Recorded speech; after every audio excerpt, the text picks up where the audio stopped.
Hi, I'm Dr. Linda Mintle. Hey, thanks for listening to the Dr. Linda Mintle Show. Faith radio podcasts are only possible because of your support. Thanks for giving and for sharing with a friend.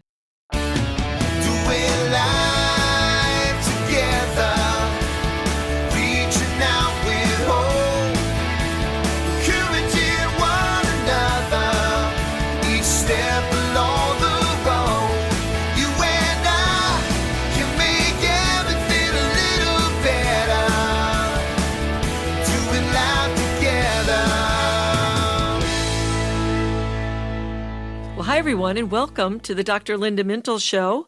I'm your host, Dr. Linda Mintle, the relationship doctor, and I'm here along with my co-host, the other Dr. Mintle, my husband, Norm. That's me. Yes, and every weekend we are here. You can't see us, but you hear us. We are here. We're doing life together, and we're glad that you've joined us. And I hope you joined us on a Monday or a Tuesday, maybe. Right, any time of the week. Right. Anytime, anywhere. Okay, so today, I'm embarrassed.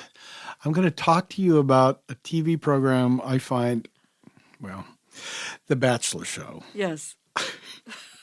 Now, you know I don't watch You it. don't watch it. But I know that you and our daughter do. I have watched it, yes. And on that show, you see people getting kicked off, getting rejected every single episode. Yeah, they don't get a rose. And they don't sometimes handle it very well, right? I No. mean, you tell me, I hear you guys talking about it, and I'm like, really, why waste your time? Well, and don't you wonder, it's one of those reality TV shows. I think it's Don't you totally wonder fake. if it's scripted, so scripted. someone has to Right. get really angry, upset. But you do see rejection every single week, and you do see how people handle that rejection. Now, the show is based on a ridiculous concept of dating multiple people, Yeah, right? like you really do that in At real one life. time. I Yeah. hope a lot of people aren't And they're doing all that. gorgeous, and Right. they're all successful. And they've been screened, Right. right? But I think one of the reasons, Norm, it has an audience is because of the struggles that people have finding love and experiencing rejection along the way. Now, is it realistic or the way we want to actually grow intimate relationships? No. Do not use The Bachelor or The Bachelorette as your model, right? We're not saying that. But I think the audience does relate to the emotional pain of rejection. Well, and that's the whole point of good casting and good storytelling is we as an audience have to relate to the character right. in the film or the TV show or The Bachelor, I guess. But rejection is never easy, so they found a good common denominator. Yeah, that's true. And especially when you're looking to find a partner and love and all of that. Because you're right, all of us have been rejected at some point in our life. Sure. Now, maybe not necessarily from a potential partner, or it could be from a job interview. It could be from being on a team. It could be a lot of different ways that you've been rejected. Maybe a family member, maybe a church member. Talk about that too often. But there's lots of opportunities to be hurt, and it's not an easy thing to recover from. Most of us need a little bit of healing after we've been rejected. Sure. You know, before you and I met, I had to break off a relationship with someone who really, really wanted to be with me. It was like a 3-year relationship, and it was really difficult. And he actually became quite depressed, which really scared me. So it's not easy to be rejected, but it's also not so easy when you have compassion for people to also be the one rejecting people. And you see the pain on their face. And I know you've seen that sometimes with work because you've had to lay off people. Yeah. Sadly, those are the realities that we have dealt with. And companies, and especially leaders who have what we would call emotional intelligence or EQ, have to deal with this. When you downsize, sometimes you have to deal with unhealthy friendships or relationships that have to be broken off. We know, in my world of media and arts, rejection is a constant thing. I talk to our students all the time. I said, look, you're going to be going to casting calls. And the vast majority of the time, they're going to be, thank you very much, we'll call you later, and they never do because you weren't right. And in that case, casting is because a director had in mind, I needed someone 6'2", blonde and blue-eyed, and you're 6'9" and green-eyed. I don't know, but you're just not what they had in mind ahead of time. But the rejection feels the same. There are so many times we have rejection opportunities in our life, and it seems to me we need to learn how to handle them. Yeah, I just don't think I would want to be in a field where you're constantly getting rejected and you just have to deal with it. But here's what the research tells us. It says that rejection triggers the same brain pathways that are activated when we experience physical pain. Wow. Yeah. And those same pathways are also triggered when we witness other people experiencing social rejection. A sympathy kind of thing? Yeah. So being the one to deliver the bad news of a job loss, a breakup, creates an emotional response in our brain as well. Right. So whether you're the recipient or the giver in this case.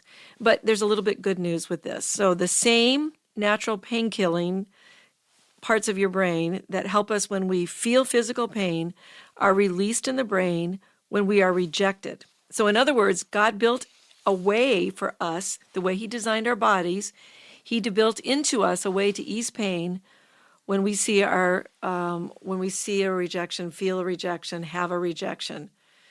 And so today we want to talk about bouncing back from that rejection and handling it in a way that honors God and brings healing. But isn't that cool that the way he designed our physical bodies helps with this? Well, he who knows all and designed us to be in his likeness. Right. Because it says Jesus felt our pain. Yeah. So we know that that's there, and that is very cool. Very cool. But does rejection impact our physical health as well? Yeah, there is some evidence that it might begin the inflammatory process in the body. Oh, my. And that's something you don't want No. to be at a high level. And in some people, it can lead to depression. So think about the rejection people feel with cyberbullying. That has been linked directly with depression and other negative things. So rejection can set off negative physical processes too if we don't handle it well. Okay, so why is it so hard to deal with rejection if we know it's going to happen? Especially if we go into a meeting and we know something bad's going to happen. It's still hard. Why is that? Yeah, I think it has to do with the fact that we can relive and re-experience social pain more vividly than we do physical pain. Really? Yeah, so work with this with me. So try recalling any experience you had in which you felt significant physical pain.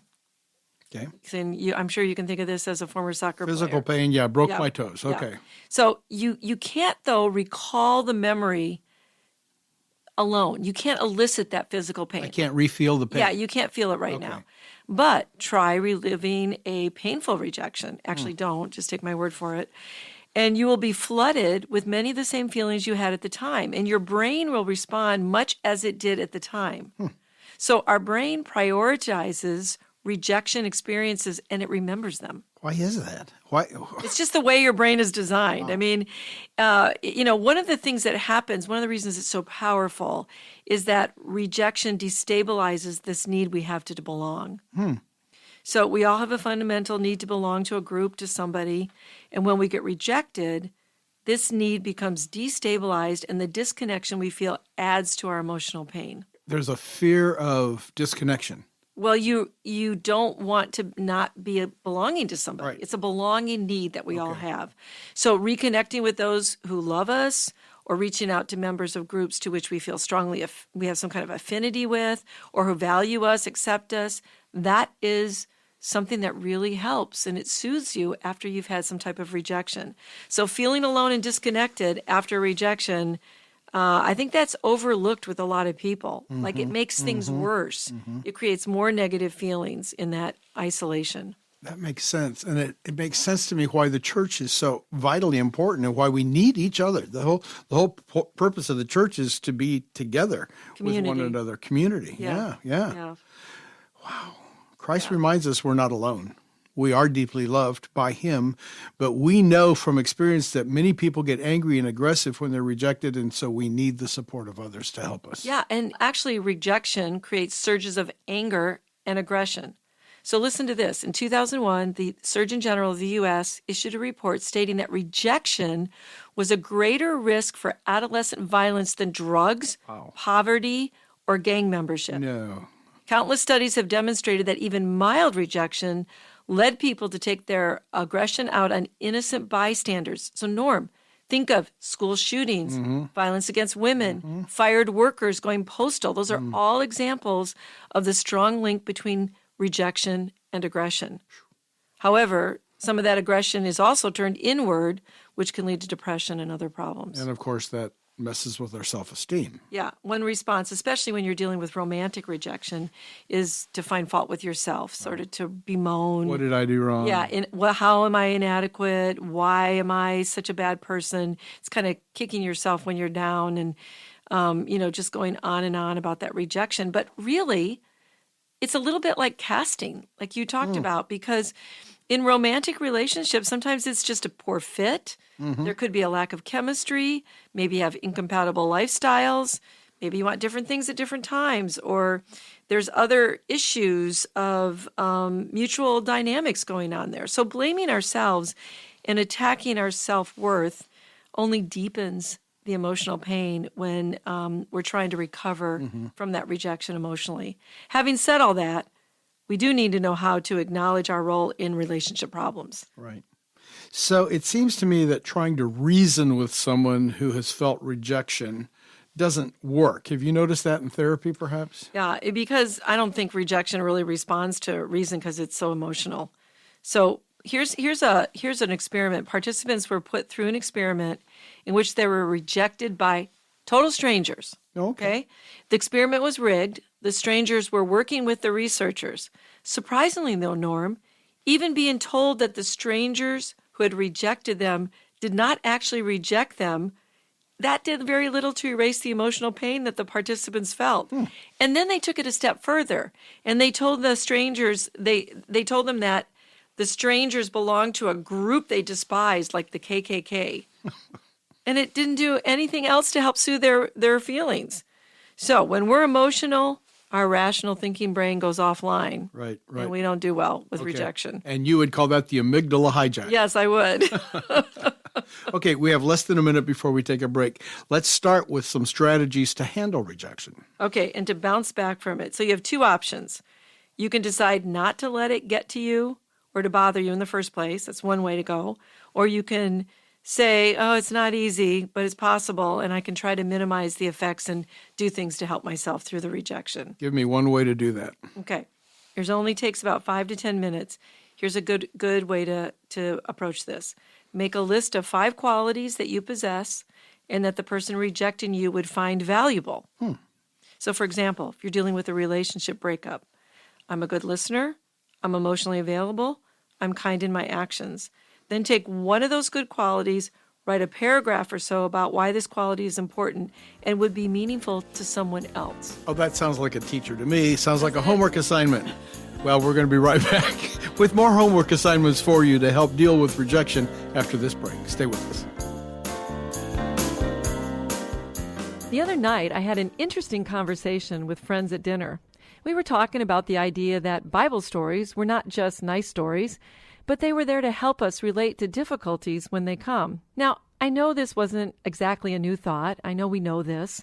But how often do we think about what we are going through and actually place our life stories in the context of those Bible stories? So here's what we did. We took turns and we related a current issue that we were each having to a specific Bible story. Then we used those stories to encourage one another. So for example, one of my friends had a relationship with his boss that felt a lot like David's relationship with Saul. One moment the boss was praising him, and the next moment the fiery spears would fly. Like David, he trusted God for his tomorrow. He often wondered about the timing of God's intervention, but trusted that God was working on his behalf and the plans God had for him were good. Another friend related to Joseph. She was in a job, unappreciated, and felt thrown to the side while others ascended and were promoted. She could really relate to being in the prison of neglect and rejection. Like Joseph, she believed God would restore what was lost. By the end of the dinner, we were laughing and smiling. Life may have thrown us a few curves, but we were determined to react to those curves like the people of faith who went before us. So, the next time you need a little encouragement, think about the lessons we teach our children. Those stories aren't just for kids. They can really encourage us too. Welcome back to the Dr. Linda Mintle Show. Quick reminder, you can follow Dr. Linda on her social media, X and Instagram, at Dr. Linda Mintle, and on Facebook, Dr. Linda Mintle, author and speaker. And of course, we invite you to listen to our podcast anytime on myfaithradio.com or your favorite platform. Just search Dr. Linda Mintle Podcast and you're going to find her. or you'll find her again at myfaithradio.com. And I also want to remind you today that she has written a series of small books called Breaking Free. And one of those is Breaking Free from Negative Self-Image, which I think might be helpful when it comes to bouncing back from the pain of rejection, which we're talking about today. Yeah, and when you say small book, they really are small. Right, they're just little pocket-sized, and they're cheap, like $1.99 or something now on the internet. Cheaper than a cup of coffee. Yeah, so you can get those, and they have so much practical help in them. I do think it would be helpful if you're feeling like you have a negative self-image because of the amount of rejection that you've experienced. That book can be very helpful. Good. Well, let's get to strategies, how to handle rejection. What's another good tactic that you can give us to help us overcome rejection? Okay, so this one isn't to make yourself, this isn't about pride as much as it is something else. So the strategy is to remind yourself that it's not all about you. So I know when you're rejected, you seem to feel like, oh, there must be something wrong with me. Somehow I'm worthless. I'm not lovable. But this is what I mean by this, not necessarily from a pride position, but from thinking about, well, I wonder what's going on with the other person. Oh. Are they having problems? Is this really directed at you? Or is this their own issue that's being taken out on you? Mm-hmm. I can think of a situation in which someone was rejected, but it was really about the ambition of the other person, and it really had very little to do with the person themselves. That makes a whole lot of sense because that's the other side of the coin, so to speak, but it's very difficult for us to do. Yeah, and it's looking more at why were you rejected, and you're looking at, maybe there's things in the other person's life. Right.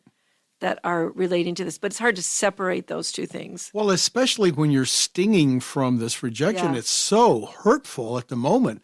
You don't think about, let me think about what's going on with poor so-and-so. Yeah, and one of the questions I ask a lot of times my patients is that person healthy or are they not healthy? Because that can make a difference. And then here's another good example, Norm. There are a lot of parents who write me and tell me that their adult children have rejected them and they stay away. And we get this when I do live call-ins on other radio shows. We get lots of calls from parents who are just in pain because their children don't come around. They don't have anything to do with them. And a lot of times it's because those children are living a life that they know won't please their parents. Mm-hmm. Or they feel convicted because they grew up in the church and they, at one point, confessed Jesus. Right.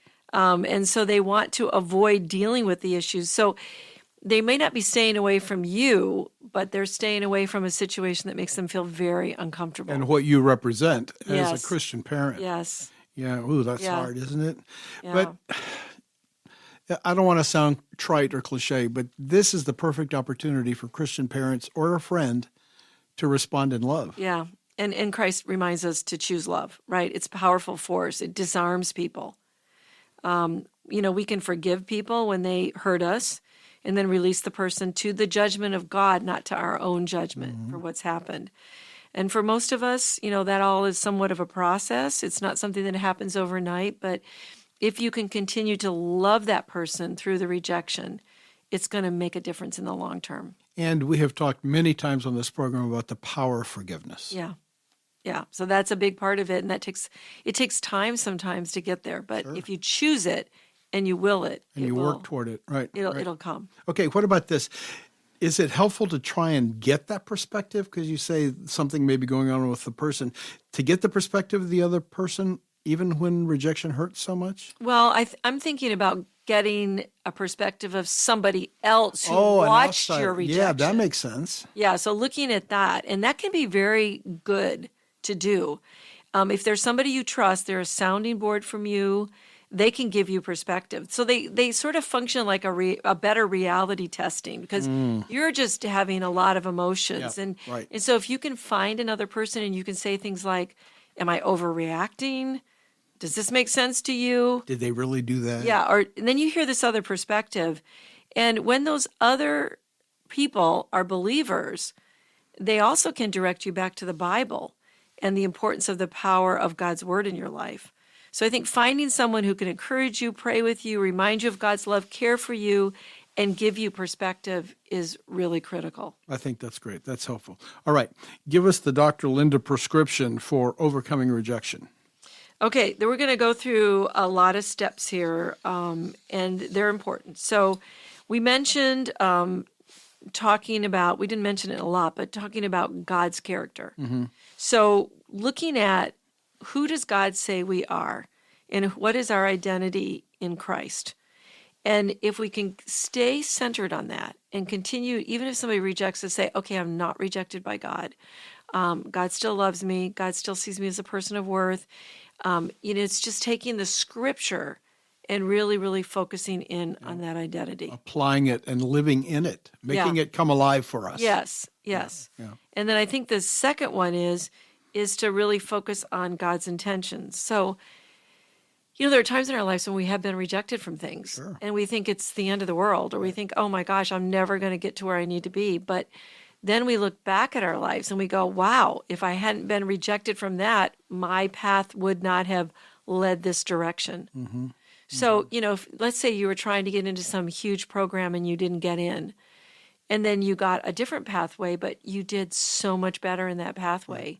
That We just you never would know. have picked. Right. Yeah, we never know. So I think it's, if God is in your life, he's going to work the good in whatever your circumstances are, despite the pain that you're going to face at times. But so many times we seem to default to, well, the enemy did this. Satan is trying to destroy me or derail me. And, that's true. It's his MO, right, in our lives as Christians. But if you focus on Christ, you're loved, you're accepted, you're never abandoned, you're never rejected, that's a better focus to help yourself feel very positive.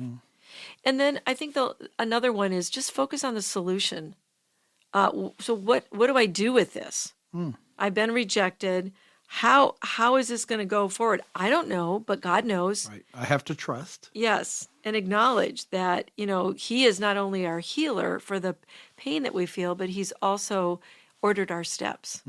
So that's important. And he's our healing solution. That's I think back to the old early saints in our lives would say the balm of Gilead. Yeah, I never knew what that meant as a It's kid. like putting medicine, like vapor rub on you. It is. Well, you know what? When you look in the Bible, there's certainly a lot of people who faced rejection. Genesis alone has 3. There was Noah. He was rejected by his friends and community. They laughed at him for 100 years while he built this big old thing they'd never seen before. They didn't know what a boat was. Yeah, I wonder how he dealt with that every day when people were coming around going, really? They were trash talking him every single day. Probably true. Then there was Jacob's first wife, Leah.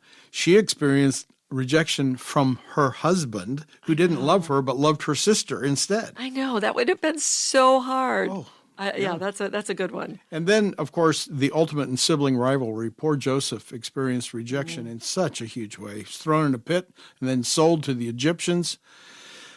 And then in the New Testament, Stephen was rejected by the religious establishment and was stoned to death for his faith.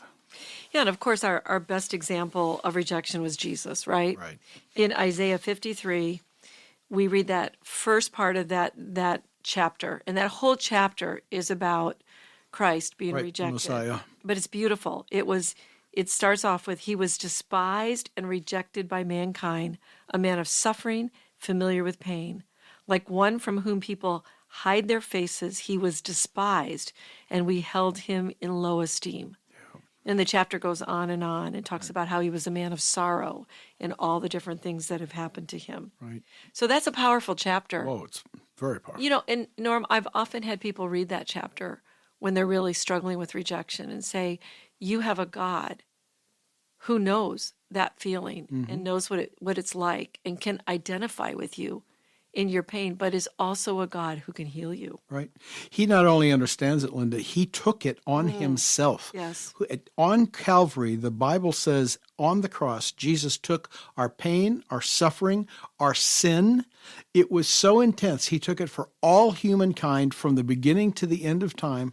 That's why the Father had to turn away. Yeah. He couldn't bear to see all of that placed on his Son whom he loved so much, but he did it for us. And, if you ever really want to get a sense of this, I mean, just watch The Passion. That's hard for me to watch because of how rejected Jesus was. It's told with great sensitivity and authenticity, but he became man to take on our pain and made the ultimate sacrifice. So one of our favorite hymns, Amazing Love, how can it be that thou, my God, would die for me? So if you need healing from the pain of rejection, take it to the one who knows that pain and can make you whole. Don't hang on to it or allow it to define you. You're loved, not rejected. That's all the time we have today.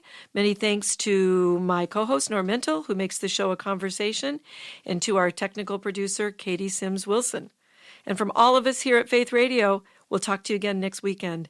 In the meantime, remember, we're doing life together, and it's better when you don't have to do it alone. Doing life together.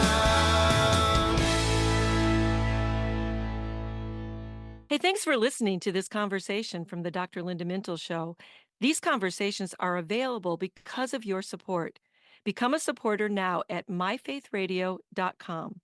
Please subscribe to the podcast so you don't miss any episodes, and share it with friends so we can live life to the fullest, walk confidently, and find healing and hope.